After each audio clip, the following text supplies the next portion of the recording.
वो वट वृक्ष जो माँ सीता ने अपने हाथों से लगाया था। तो रामायण लिखने की जगह जो है, जो ओरिजिनल जगह है रामायण लिखने की, वो भी यहीं पर है। अग्नि परीक्षा के बाद सीता जी को वाल्मीकि जी के आश्रम में छोड़ा गया, गंगा जी के पार, जहाँ लवकुश पैदा हुए।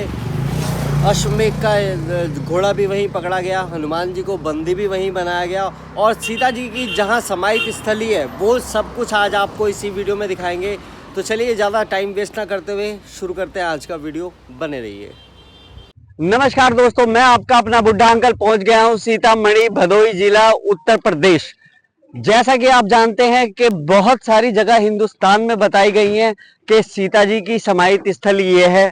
सीता जी की समाहित स्थली कोई नैनीताल बताता है, कोई पंजाब में बताता है, कोई राजस्थान में बताता है, तो कोई मध्य प्रदेश में बताता है। लेकिन अयोध्या के बारे में भी बात आती है कि भैया अयोध्या में भी सीता जी समाहित हुई थी, जबकि ऐसा नहीं है। क्योंकि लास्ट में अगर रामायण से बात करेंगे, रामायण से रिलेटेड बात करेंगे, तो रामायण से जो रिलेटेड चीजें आती हैं वो यहीं से मेल खाती है। जिस जगह का नाम है सीतामढ़ी भदोही, यानी कि प्रयागराज जिला खत्म होता है, भदोही का बॉर्डर शुरू होता है, लगभग ऐसे ही कुछ है। मतलब इस चीज के बारे में, इस जानकारी में हम नहीं जा रहे हैं। हम जा रहे हैं आज राम जी के, बैठ के बात करेंगे, आ जाओ।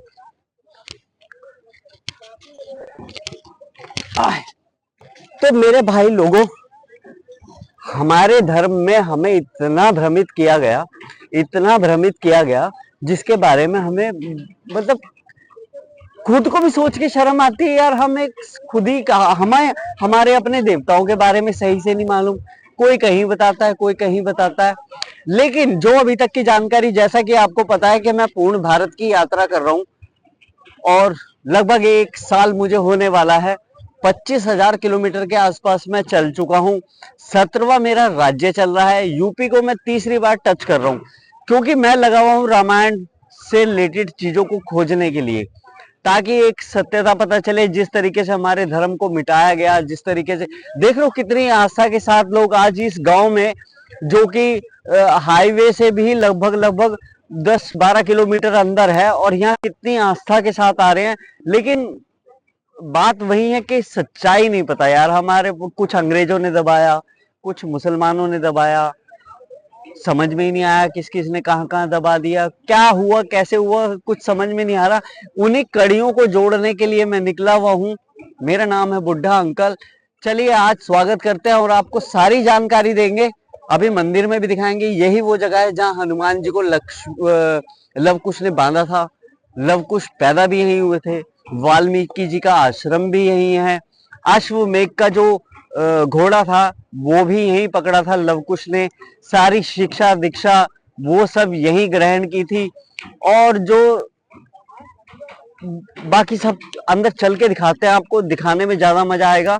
शायद आप भी बोर हो रहे हो, लंबा होगा थोड़ा सा वीडियो, लेकिन बहुत सुंदर होने वाला है। चलिए चलते हैं, बने रहिए बुड्ढा अंकल के साथ। हाँ तो मेरे भाई लोगों, पहुंच गए हैं हम घूमते घूमते। स्नान करने के बाद सीधा आए हैं वाल्मीकि आश्रम, जो कि गंगा जी देख रहे हैं आप मेरे बिल्कुल पीछे है। गंगा जी वहां पर बह रही है कल कल करके, जो कि प्रयागराज से आ रही है। गंगा जी और जमुना जी का संगम हुआ वहां पर, और संगम के बाद ये जा रही है काशी। काशी और प्रयागराज के बीच में जगह पड़ती है ये भदोही जिला, सीतामढ़ी जगह का नाम है। ये है वाल्मीकि जी का आश्रम, जिनका नाम कभी हुआ करता था उंगलीमाल। जो भी रास्ते से साधु संत लोग कोई भी जाता था, तो उनको वो लूटा करते थे, और जिनके पास लूट का होता था फिर उनकी उंगलियां काट लेते थे और अपने गले में डाल देते थे। तो एक दिन कुछ साधु लोगों की टोली यहाँ से जा रही थी, तो उन्होंने उनसे भी कहा कि भैया मुझे लूटना है तुम्हें, और बताओ तुम्हारे पास क्या क्या है। तो उन्होंने कहा, साधु महाराज ने कहा कि हमारे पास तो कुछ है नहीं, हम क्या देंगे आपको। तो उन्होंने कहा देखो देना तो पड़ेगा, क्योंकि मुझे परिवार पालना है। तो उन्होंने कहा कि भैया जाके अपने परिवार से पता करके आओ कि जो आप ये कर्म कर रहे हो इसके भागीदार बनोगे आप, यानी कि भैया मैं गलत काम कर रहा हूँ तो इसका भागीदार कौन होगा, इस पाप का भागीदार कौन होगा। तो उसने कहा भाई मेरे घर वाले जो है खाना खाते हैं तो वो भी भागीदार हैं। तो उन्होंने कहा जाके पूछ के आओ एक बार। तो घर वालों के पास गए, तो घर वालों ने कहा भैया तो हम तो तुम्हारा परिवार हैं, बीवी हैं, बच्चे हैं, माँ बाप है, हमें तुम्हारे कर्म से मतलब नहीं है, हमें तो पैसे से मतलब है, हमें तो खाने से मतलब है, हमें पाप से कोई मतलब नहीं है। तो ऋषियों के पास आने के बाद ऋषियों से पूछा कि भैया मेरे तो पाप के भागीदार वो है नहीं। तभी से उन्होंने जो है एक ज्ञान का मार्ग उन्हें मिला, उन्हें ज्ञान प्राप्त हुआ। यहाँ पर ज्ञान प्राप्त होने के बाद वो एक ऋषि मुनि हो गए, वाल्मीकि ऋषि उनका नाम पड़ा लास्ट में जाके। फिर उन्होंने एक ज्ञान उन्हें मिला रामायण लिखने का। तो रामायण लिखने की जगह जो है, जो ओरिजिनल जगह है रामायण लिखने की, वो भी यहीं पर है। हाँ तो मेरे भाई लोगों, घूमते घूमते पहुंच गए आखिर हम। देख रहे हो हनुमान जी की प्रतिमा है लवकुश के साथ। जब लवकुश ने अश्वमेध के घोड़े को पकड़ा था और तब युद्ध हुआ था, काफी मतलब सैनिक वगैरह आए थे जो अश्व के साथ चल रहे थे, सैनिक वो भी पकड़े गए थे, लेकिन सबको परास्त कर दिया था लवकुश ने। उसके बाद राम जी ने भेजा था हनुमान जी को, और हनुमान जी जब इनसे युद्ध कर रहे थे तो काफी आमना सामना हुआ और सशक्त आमना सामना हुआ। फिर उसके बाद भगवान जी को योग से याद किया कि इनके जो माता पिता हैं, प्रभु से मतलब जो है भगवान से वो करी प्रार्थना कि जो इनके माता पिता हैं उनके दर्शन कराओ। तो जब वो योग में बैठे तो उन्हें दर्शन हुए राम जी और सीता जी के। तब उन्हें पता चला कि भैया ये तो लवकुश हैं जो कि मेरे प्रभु श्री राम के बच्चे हैं। तो वो हाथ जोड़कर बैठ गए और लवकुश जी ने उन्हें बांधकर बिठा दिया। ये वो जगह है जहाँ पर हनुमान जी बैठे हुए हैं। हाँ तो मेरे भाई लोगों, जैसे कि आप लोग देख रहे हैं, ये लिखा हुआ है त्रेता युगीन पौराणिक एवं धार्मिक स्थल महर्षि वाल्मीकि आश्रम व लवकुश जन्मभूमि, जो कि ये है। अभी हम आपको अंदर से मंदिर के दर्शन भी कराएंगे। फिलहाल आप देख रहे हैं कि लवकुश जो है अश्वमेध का घोड़ा पकड़ के खड़े हुए हैं।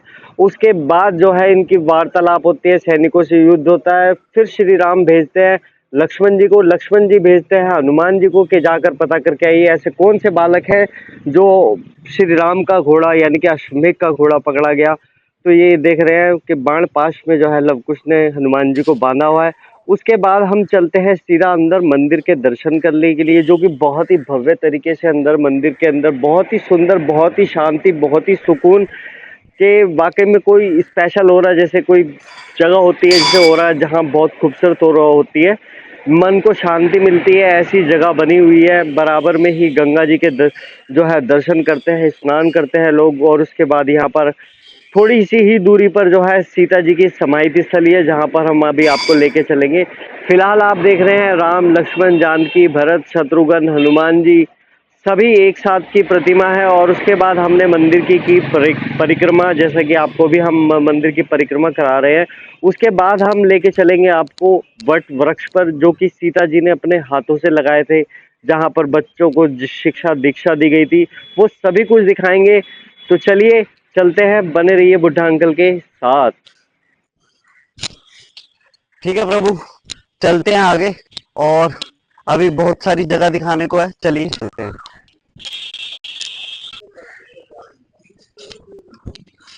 हाँ तो मेरे भाई लोगों, मंदिर के बिल्कुल बराबर में पड़ता है ये छोटा सा पार्क। इसे पार्क ना समझे, ये बहुत पुराना, बहुत पौराणिक है। चश्मा मैं लगा लेता हूँ क्योंकि धूप बहुत तेज लग रही है। ये वो वट वृक्ष है मेरे भाई लोगों, वो वट वृक्ष जो माँ सीता ने अपने हाथों से लगाया था। ये तब से, यानी कि ज्यादा नहीं कह सकते तो 400-500 साल से तो ये गांव है ही।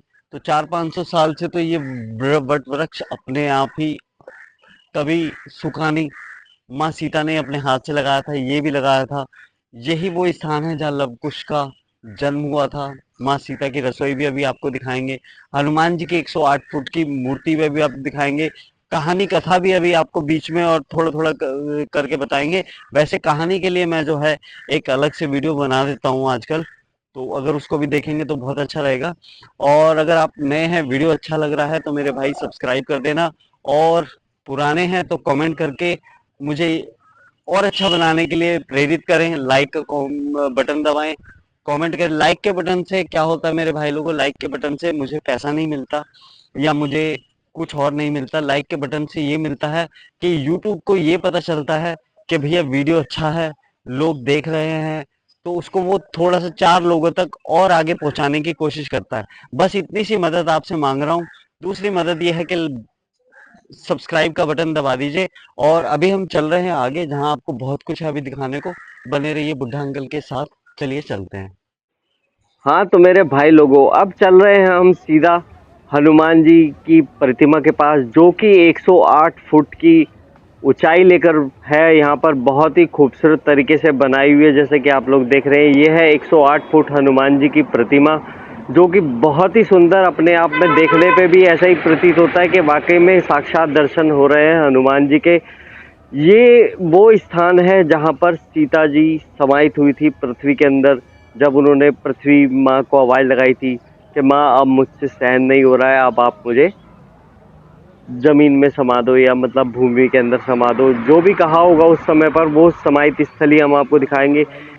हाँ तो भाई लोगों, घूमते घूमते पहुंच गए हम मंदिर के अंदर, जो कि आप मेरे सामने देख रहे हैं। सीता जी की बहुत ही खूबसूरत प्रतिमा, सिंगल सीता जी की प्रतिमा बनी हुई है, जो कि बहुत ही खूबसूरत लाइटों से सजा रखी है। बहुत एक आनंद की अनुभूति होती है यहाँ पर आने के बाद। अगर आपका कभी भी इधर की तरफ आना हो, इलाहाबाद आना हो आपका, या अयोध्या की तरफ आना हो, तो रास्ते में पड़ता है भदोई जिला, जो कि बहुत ही अच्छा जिला है अपने आप में। लेकिन वहाँ पर है सीतामढ़ी, जो कि 12 किलोमीटर अंदर पड़ता है।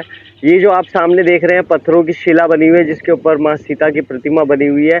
और ये जो मैं आपको फोटो दिखाने वाला हूँ, ये बहुत ही पुरानी फोटो है, जो कि यहाँ की ओरिजिनल बहुत पुरानी प्रतिमा है। कि मतलब इस बात की साक्षी है, जो कि बताता है कि सीता जी की समाहित स्थली यही है। ये कुआं टाइप का बना हुआ है, यानी कि जमीन खुदी हुई है बड़ी तरीके से, जैसे फटी हुई जमीन होती है उस प्रकार से बनी हुई है।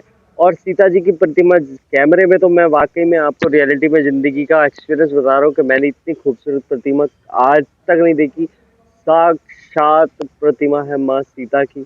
आपका जब भी इधर आना हो तो आप जरूर आइएगा इधर देखने के लिए। देखिए, जैसा कि आपको पता है कि मैं कर रहा हूँ पूर्ण भारत की यात्रा, और फिर आपसे एक बार एक कहने की कोशिश करूँगा, गुजारिश करूँगा आपसे कि भैया आप सपोर्ट करें बुड्ढा अंकल को। देखिए, मैं घूम रहा हूँ, 1 साल होने को मुझे आने वाला है, और प्लीज़ सब्सक्राइब करें। सब्सक्राइब करने से देखो जो है एक मोटिवेशन मिलता है कि हाँ भाई, मुझे और अच्छे से कार्य को करना चाहिए। तो चलिए, अभी आगे बहुत कुछ है दिखाने के लिए। फिलहाल हम चल रहे हैं अयोध्या की तरफ। अयोध्या से पहले रास्ते में जो कुछ भी पड़ेगा, जैसा भी पड़ेगा, वो हम आपको दिखाएंगे। बने रहिए बुड्ढा अंकल के साथ। जय हिंद, जय भारत। कमेंट में जाते जाते जय श्री राम जरूर लिख दे जाइएगा मेरे भाइयों। धन्यवाद।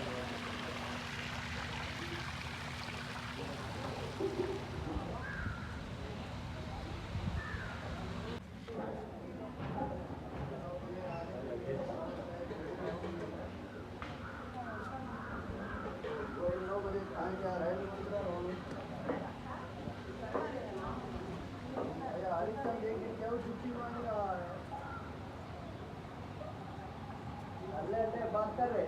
हाँ ये ले, ये बोलो।